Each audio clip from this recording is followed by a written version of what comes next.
Have you ever wondered what true wisdom is? Have you ever thought that maybe true wisdom was this theoretical, unbelievable knowledge that no one else really understands, like this mathematics, it's really high end or something? Absolutely not. True wisdom is so simple.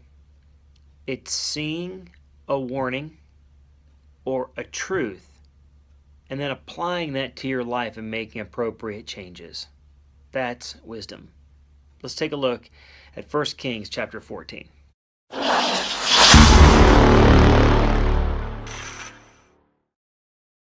In 1 Kings chapter 14, Jeroboam, the king of the north, is in trouble. His son is dying. He thinks his son may not live. And so he tells his wife, disguise yourself so that the prophet Ahijah doesn't know who you are, and ask him if our son is going to live. Ahijah was in the south country, not his kingdom, in Shiloh, but he realizes idols are not going to help him. He makes this whole religion up, this whole fake thing. He knows that's not going to help him. He goes to a true prophet. And God speaks to Ahijah, and Ahijah was the one who actually told Jeroboam, you're going to be the king. And God had told him, look, if you're king, all you got to do is follow me, and great things are going to happen. But if you don't follow me, horrible things are going to happen. God speaks to Ahijah. Ahijah, Jeroboam's wife is coming to you, and she's going to be disguised, and you need to give her the bad news. Ahijah's blind, okay? He doesn't need the disguise because he can't see anyway. So as she's around the corner from where he lives, he calls out, hey, Jeroboam's wife, come on in. I know that you're disguised. I've got some bad news for you. Can you imagine being her? He says, listen, I've got a message for your husband. He failed. He failed miserably. He failed worse than the kings before him. Saul was a bad man and a bad king. Solomon was a bad man and a good king. But your husband, worse than both of them.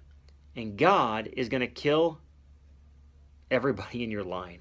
Your son's going to die as soon as you step over the threshold of the door. And he'll be blessed, because at least he'll be mourned properly. The rest of your descendants are in even bigger trouble. He says, this is it. The kingdom is done. The northern kingdom, it's going to be uprooted. 300 years later, it was. Are there warnings in your life that you have not heeded? Jeroboam didn't heed the warning. He just went and did what he wanted to do. Has God given you a warning sign and you've said, well, it's not something I'll think about one of these days, but you haven't heeded it? If that's the case, you're living like a fool. If there's a warning sign in your life, a truth that you need to heed, wisdom tells you that God's word is always accomplished. If Jeroboam had just gotten that what God told him was true, he could be blessed or cursed based on obeying God. We live the same way.